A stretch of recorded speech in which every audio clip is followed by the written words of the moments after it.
Alors, le SAMSA a pour vocation de contribuer à la réalisation du projet de vie de personnes souffrant de troubles d'origine psychique par un accompagnement médico-social adapté.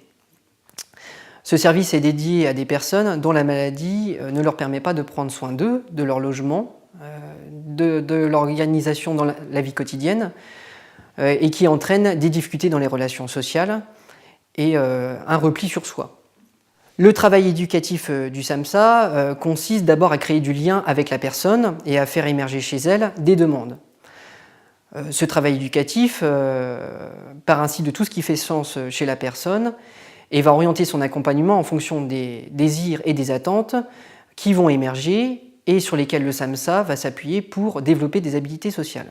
Des entretiens, des activités extérieures, des sorties et des ateliers collectifs seront proposés aux personnes en fonction des objectifs qui seront visés, en s'appuyant sur un travail de rétablissement et de réhabilitation psychosociale.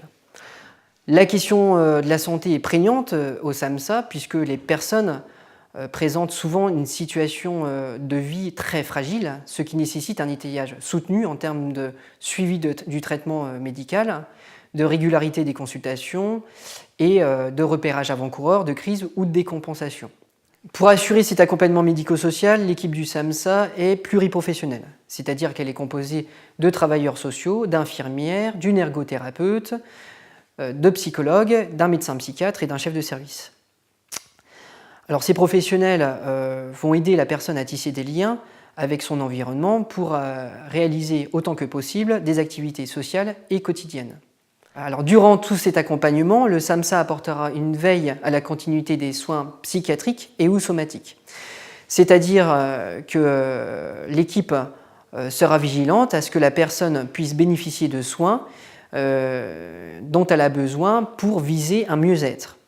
Il est essentiel que SAMSA puisse intervenir avec tous les services existants sur l'ensemble du territoire Terre de Lorraine, en particulier les équipes psychiatriques, dans la mesure où l'accès aux soins et la continuité thérapeutique conditionnent bien souvent la réussite de l'accompagnement dans toutes les autres dimensions de la vie.